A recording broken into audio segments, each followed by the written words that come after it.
सद्गुरुदास तुका जयांचे केल्या स्मरण होय सकल विद्येचे अधिकरण तेची बंधू श्रीचरण श्री गुरूंचे ते नमस्कार नियता ज्ञानेशं ज्ञानमूर्तिं च साक्षात् प्रेमस्वरूपिणीं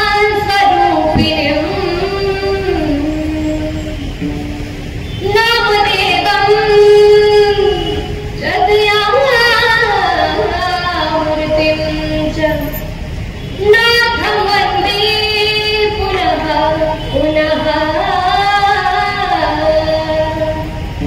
वैराग्यस्य परामूर्ति देवक्षेत्र निवासिना तुकाराम महाराज भक्तराज चतुष्टकम् नमो ज्ञानेश्वरा नमो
सेवा तुमच्या सगळ्यांच्या प्रेमाखातर इथं येण्याचा योग आला.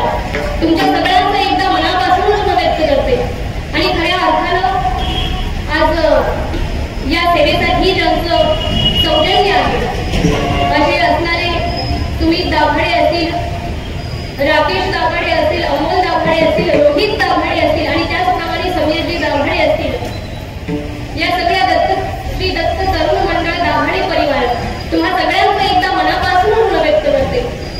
आणि ज्यांची खऱ्या अर्थानं या सेवेसाठी बहुमूल्य अशी साथ लाभली असे असणारे भजन वैभव महाराष्ट्रातील नामवंत कीर्तनकार गायनाचार्य श्री हरिभक्तीपरायण आदरणीय गोरख महाराज दौंड असतील, यांचं सुद्धा महाराज मनापासून व्यक्त करते. सोबतच असणारे श्री हरिभक्तीपरायण आदरणीय ज्ञानेश्वर महाराज असतील. साक्षात ज्ञानेश्वर महाराज माझ्या कीर्तनामध्ये अजून काय पाहिजे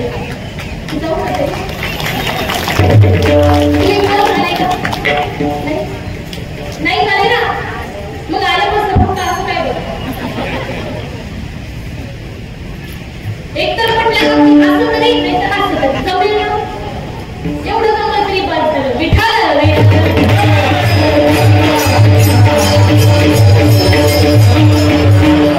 अशा आचार्य सेवेसाठी हरिभक्तीपरायण गौड महाराज असतील, ज्ञानेश्वर महाराज असतील, सोबतच आमचे हरिभक्तीपरायण आदर सगळेच वारकरी शिक्षण संस्थेतील सगळेच महाराज मंडळी तुमच्या सगळ्यांच्या चरणाकडे नतमस्तक होते. त्याचप्रमाणे इकडे विनेकरी असतील आणि सोबतच आदरणीय हरिभक्तीपरायण गुरुवर्य श्री महाराज कापरे महाराज असतील, त्यांचेही मनापासून निरोप व्यक्त करते. सोबत इकडे असणारे वा महाराज विराट महाराज असतील की ज्यांच्या मृदुंगातून खऱ्या अर्थानं पांडुरंग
बरोबर, तुम्ही जागे आहात. आयुष्य जे होतं ते 10,000वरती केलं आणि उंची जी होती ही 14,000वर केली. बोलता द्वापार युग सुरू झालं. द्वापार युग सुरू झालं आणि भगवंतांना आयुष्यावरचं पुन्हा एक शून्य काढून टाकलं आणि उंची परत निम्म्यावर आणली. आता 10,000 वर्षांचं आयुष्य आता किती झालं? 1000 वर्षांचं आयुष्य आणि उंची जी आहे ती 7.5 हात लागते. आणि एवढी उंची झाल्यानंतर आता देवाला परत काय वाटलं काय माहिती. बोलता कलियुग सुरू झालं. अहो कलियुग सुरू झालं आणि कलियुगामध्ये भगवंतांना परत एक आयुष्यावरचा शून्य कमी केला आणि उंची परत निम्म्यावर आणली. आता आयुष्याचं गणित 100वर येऊन थांबलं आणि उंची 3.5 हातावर आली. प्रत्येकानं आपला देह आपल्या हातानं मोजून पहा. हा 3.5 हातच जाईल. आता जर आपल्या हातानं दुसऱ्याची उंची मोजायला गेलं तर काही 2 हातच करतील. हे गणित आपल्या हाताचं आहे. आणि मग अशा भगवंताला आता आपल्याला प्रार्थना करायची आहे की हे देवा आता परत शून्य कमी करण्याच्या बाबा काही गणित पडू. आता जर शून्य कमी केला तर ते गणित 10वर येते. पण तुम्हाला एक सांगते, आता हे गणित 10वर एक ना एक दिवस येणार म्हणजे येणार, यात काही वाद नाही. पण हे गणित 10वरती काय येणार याचं सगळ्यात मोठं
कारण ही कोण्या बागपतीची जहागीर नाही दादा.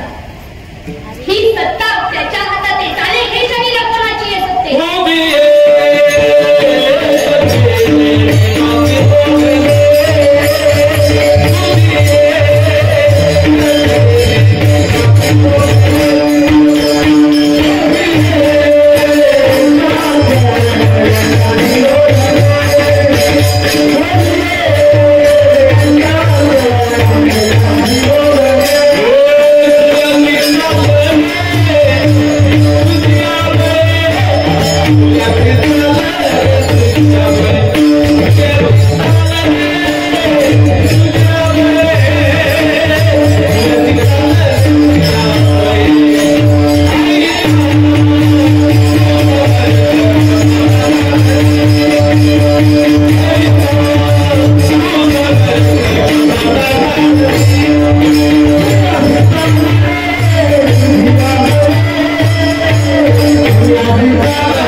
म्हणजे संसार सोडून फक्त परमार्थ करत बसायचं का? अजिबात नाही. म्हणजे ज्ञानोबा राय सांगतात की आत्मनी संसारीची ठेवे कुठली वेदशास्त्र उभारी बांधा सदा. तुम्हाला परमार्थही करायचा आहे आणि प्रपंच सुद्धा करायचा आहे. पण संतांच्या दृष्टीने या संसाराकडे पाहिलं तर संत सांगतात फलकटतो संसार संसाराच्या अंगी अवधीच व्यसन आहे. माझी बहिणाबाई फार सुंदर सांगते, अरे हा संसार संसार जसा तवा चुल्हावर आधी हाताला चटके मग मिळते भाकर. अरे हा संसार संसार दोघा जीवांचा विचार देतो सुखाला नकार आणि दुःखाला होकार. संसार दुःख मोडा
म्हणून इथं तुमची भावना महत्वाची.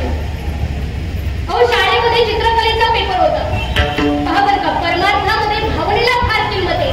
म्हणून इथं आल्यानंतर निर्मळ अंतःकरणाने आपण फक्त भक्तीच केली पाहिजे, नामस्मरणच केलं पाहिजे. शाळेमध्ये चित्रकलेचा पेपर होता महाराज, भक्तीने सांगितलं की अरे हे मुलांनो, आज सगळ्यांनी धावणाऱ्या रेल्वेचं चित्र काढलं. सगळी मुलं चित्र काढण्यात व्यस्त होऊ लागली, पण एक जो मुलगा होता तो थोडा अभ्यासामध्ये कमकुवत होता. जी मुलं अभ्यासात कमकुवत असतात महाराज, ती मुलं बाकीच्या साईडने त्यांचा नाद नाही करायचा. असंच एकदा एका शाळेला आग लागली. इथल्या नाही हो, असं बघू नका, इथल्या नाही तिकडल्या, आणि तिकडे गेल्या इकडली. असंच एकदा एका शाळेला आग लागली. सगळी मुलं, सगळा स्टाफ, सगळे शिक्षक वृंद शाळेची आग विझवण्यात व्यस्त झाले. पण एक जो मुलगा होता तो ग्राउंड वरती नाचत होता. शिक्षक त्याच्याजवळ गेले, शिक्षकांना विचारलं, अरे काय रे मूर्खा? अरे सगळे शिक्षक वृंद, सगळी मुलं जी शाळेला आग लागली ती विझवण्याचा प्रयत्न करतात आणि तू इथं ग्राउंडवर नाचतोस. त्यावेळेस त्या मुलानं उत्तर दिलं की गुरुजी, शाळेला लागलेला आगीचा अंदाज पाहता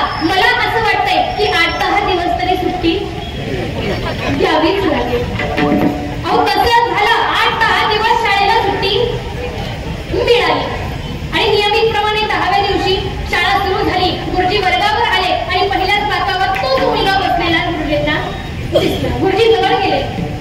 बाळा, सांग बघू, घटना आणि दुर्घटना याच्यामध्ये फरक काय? लेकरांना खूप सुंदर उत्तर होतं. गुरुजी, आपल्या शाळेला आग लागली ही घटना आहे, पण त्या आगीतून तुम्ही वाचले ही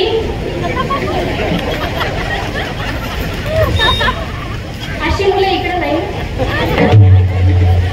अशा मुलांचा नाद करायचंच नाही. तर आजच एकदा शाळेत चित्रकलेचा पेपर होता. गुरुजींनी सांगितलं की धावणाऱ्या रेल्वेचं चित्र काढायचंय. त्या मुलाला काही चित्र जमेना. त्याला चित्रकलेचा पेपर घातला. शीट पेन्सिलनं यम काढला. डोंगर झाला. डोंगरावर तिरपीसारखी झाडं काढली. एक स्केल घेतली आणि स्केलनं 2 रेषा ओढल्या. रेल्वे रूळ तयार झाला आणि खाली एक वाक्य लिहिलं, गुरुजी, रेल्वे धावतच पण ती बोगद्यात गेली. आता आपण जरी 5Gच्या जमान्यात वागत असलो तरी ते गुरुजी आहेत ना. गुरुजींनी सांगितलं, पप्या, काही हरकत नाही बाळा, तुझी रेल्वे जेव्हा बोगद्यातून बाहेर येईल तेव्हा आपण तिला मार्क देऊ. तोपर्यंत तू जागेवर जाऊन बस. आता अशा पद्धतीनं चित्रकलेच्या पेपरवरती ते चित्र काढल्याशिवाय मार्क मिळत. बोलत तुम्ही ठरवलंय का बोलायचं का फक्त खाली फक्त काय तूच वरड हो दे तुझं, असं काही नाही ना. मग मला सांगा, चित्रकलेच्या त्या पेपरवरती चित्र काढल्याशिवाय गुरुजी मार्क देणार? मग अशाच पद्धतीनं आपली भावना, आपला जो हेतू आहे तो स्पष्ट झाल्याशिवाय भगवंत दर्शन देणार? कसं देईल? कसं शक्य आहे? तुम्ही निर्मळ अंतःकरणानं त्या वागीश्वराच्या मंदिरामध्ये जा आणि तिथं गेल्यानंतर त्या देवाला सांगा की अरे हे देवा बाबा, आज येता येता जे बेलवडाचं पान आहे, बेलाचं पान आहे, ते येता येता बाबा लक्षात राहिलं नाही, म्हणून येता येता सहज आठवण झाली आणि निर्गुणीचं पान तोडलं आणि त्या तुझ्या पिंडीवर वाहिलं बाबा. फक्त निर्मळ अंतःकरणानं एवढंच एक वाक्य म्हणा की माझ्या ज्या अंतःकरणातल्या ज्या सद्भावना आहे ना देवा, तेवढा तू स्वीकार कर. एवढंच वाक्य जर तुम्ही निर्मळ अंतःकरणाने जर त्या भगवंताला म्हटलेत ना, तर तुम्ही वाहिलेलं ते पान नाही, निर्गुणीचं पान आहे. पण त्या निर्गुणीच्या पानाला सुद्धा सुवर्ण पानाचं पान म्हणून समजेल एवढी ताकद त्या भगवंताकडे.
भक्तीमध्ये सुद्धा आपल्याला रामच दिसला पाहिजे, एवढी भक्ती तुमची आमची श्रेष्ठ पाहिजे. पण आपली तशी भक्ती नाही.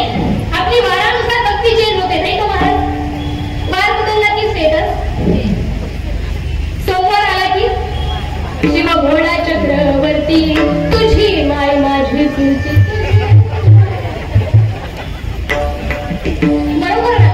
सोमवार आला की महादेवाची पूजा. सोमवार गेला नाही गेला आला बगड्याची माळा लिंबावानी डोळा. ए बाय, बगड्याची माळा लिंबावानी डोळा अगं उभी हाय नदीच्या काठाला.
बैलाला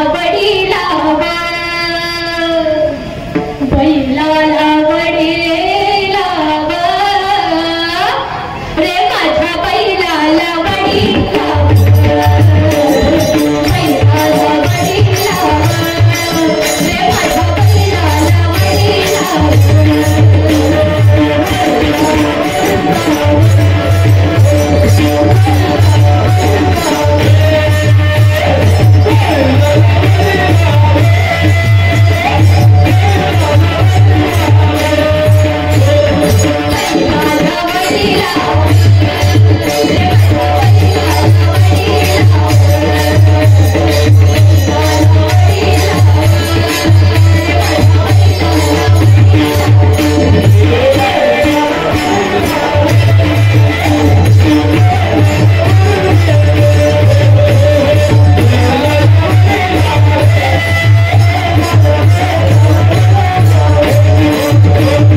लक्ष्मी शरण घर सीतापती रघुवीर राधा गोविंद लक्ष्मी शरण घर सीतापती रघुवीर राधा गोविंद अरे राधा गोविंद रघुमाई पांडुरंग राधा गोविंद रघुमाई पांडुरंग लक्ष्मी शरण घर सीतापती रघुवीर राधा गोविंद लक्ष्मी शरण घर सीतापती रघुवीर राधा गोविंद राधा गोविंद रघुमाई पांडुरंग राधा गोविंद रघुमाई पांडुरंग रघुमाई पांडुरंग लक्ष्मी शरण घर सीतापती रघुवीर राधा गोविंद त्यानंतर कोणतं नामस्मरण करायचे 120 दिवस तुम्हाला जे पटेल ते नामस्मरण करा पण सगळ्यात सोपं आणि सुलभ जाणारं नामस्मरण म्हणजे सगळ्यांनी हात वर घ्या झोपले नाही ना मागच्या टाळ्या वाजवायला सुरुवात केली की बाई तू आता हा सगळ्यांनी करा आणि लवकर झोपलेलं नाही विठोबा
दासी जमीच्या घरात दळण दळीले सकाळी हरी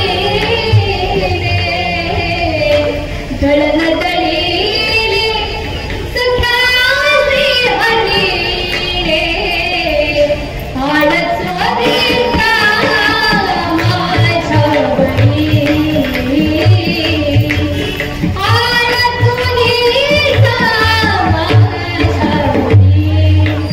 हो जरा बाई किती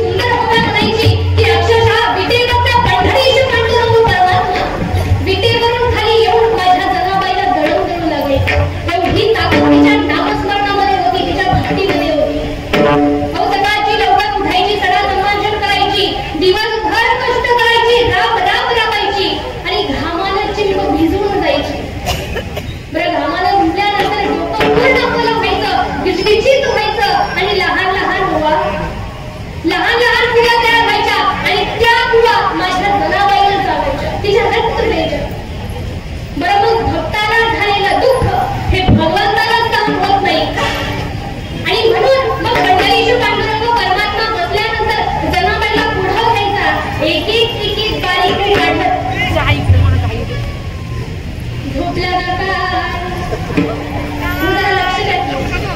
नाही हो दे तुमचं माझं निवांत जमेल. भगवंत पंढरीचे पांडुरंग परमात्मा एक एक लहान काढत माझ्यावर जडीच्या डोक्यातल्या ओवा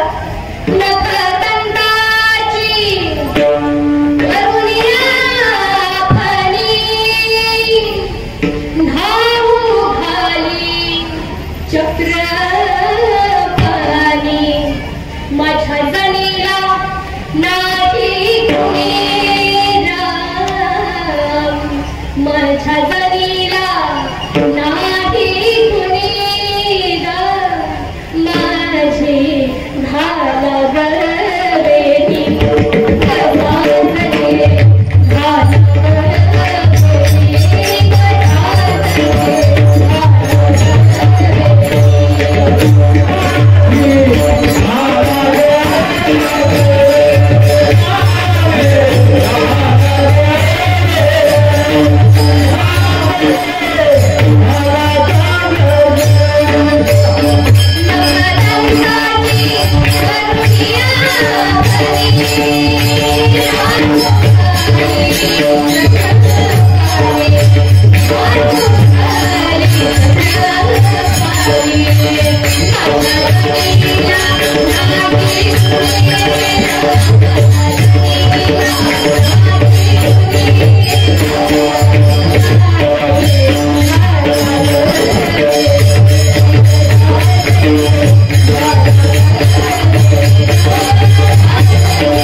आपण कशी अपेक्षा ठेवू शकतो? अहो पहिला आपण सुधारलं पाहिजे, कारण आपलं अनुकरण आपली मुलं करत असतात, म्हणून आपण चांगलं राहिलं पहिलं चांगलं पाहिजे. हा म्हणणार ना माझ्या मागे मोव्या गाऊ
देवीला पूर्ण विठावा